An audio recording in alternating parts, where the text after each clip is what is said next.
La matinale de Radio Classique avec David Abiker. Et avec Christian Macarion à 7h40 pour l'Écho du Monde. Bonjour Christian. Bonjour David. À Gaza, Steve Witkoff a annoncé le début de la phase 2 du plan américain visant à mettre fin à la guerre. C'était mercredi. Plan dont l'objectif est de désarmer le Hamas et d'installer une administration transitoire. Alors qu'est-ce que cette deuxième phase recouvre concrètement ? Alors concrètement, et si tout se passe comme prévu, on va mettre en place un comité national pour l'administration de Gaza qui va entamer la démilitarisation complète et la reconstruction de Gaza, principalement aussi le désarmement de tout le personnel non autorisé. Et bien sûr, les États-Unis attendent du Hamas qu'il respecte strictement ses obligations, y compris le retour immédiat du dernier otage israélien décédé qui est toujours aux mains du Hamas. J'ai oublié de vous poser la question, mais est-ce qu'on tire encore à Gaza ? Est-ce qu'il y a encore des combats ? Parce que j'imagine que la fin de la phase 1 était conditionnée par l'arrêt des combats. Il y a des tirs, il y en a eu, et il y a même eu des victimes malheureusement.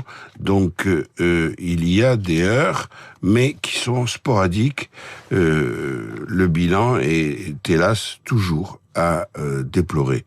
Mais franchement, la phase 2 du plan Trump est plutôt marquée par l'observation globale de la phase 1. Donc on peut parler d'une avancée ou en tout cas d'un processus qui avance. Voilà.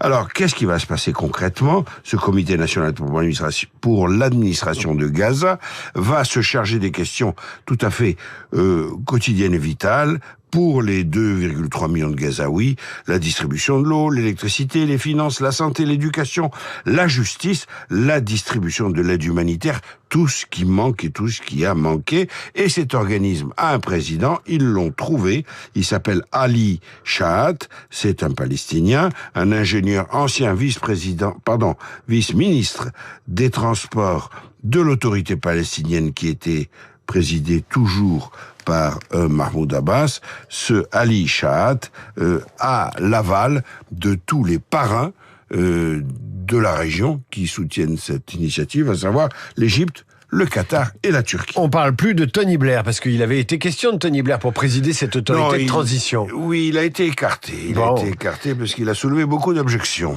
Il vaut mieux faire peut-être, je dis bien, avec des locaux. Alors, le Fatah, le djihad islamiste et même le Hamas ont déclaré, je cite, soutenir les efforts des médiateurs pour la formation du Comité national palestinien transitoire. Mais la grande question, c'est, le Hamas va-t-il accepter d'être désarmé ? Oui, c'est la grande question. Il y a des engagements formels de la part de plusieurs responsables du Hamas. Il y a des menaces proférées clairement par Israël, mais est-ce que tout ça va tenir ? C'est la question. Un porte-parole officiel du Hamas, qui s'appelle Hazem Kassem, s'est dit prêt à abandonner toutes les prérogatives du mouvement et à leur transfert au comité des technocrates, dont on vient de parler, tout en se déclarant prêt à faciliter son travail. Mais il n'est pas question pour autant, le Hamas joue sur les mots, d'aboutir ou de consentir à un désarmement total. Or, pour Israël, c'est une condition essentielle. Je rappelle que Benjamin Netanyahou a 3 conditions. D'abord, la restitution de la dépouille de Ran Gvili, le dernier otage israélien détenu par le Hamas, mais aussi le désarmement donc du Hamas et la démilitarisation complète de la bande de Gaza. C'est uniquement si ces conditions sont respectées qu'Israël ira plus loin. Alors, est-ce qu'Israël s'engage à quelque chose de son côté ? Oui, Israël devrait se retirer des 53% de la superficie de la bande de Gaza qu'il occupe actuellement.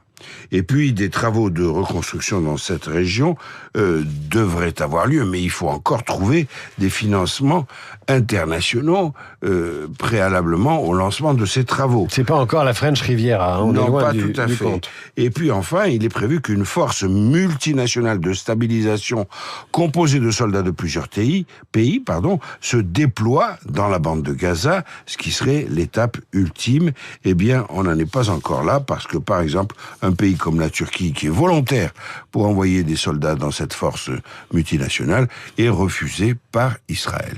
Christian Macarian pour l'Écho du Monde. Vous retrouvez toutes les chroniques de Christian sur l'application Radio Classique que vous êtes de plus en plus nombreux à télécharger, plus 24% d'utilisation en un an sur l'application Radio Classique. À suivre le Figaro qui fête son bicentenaire.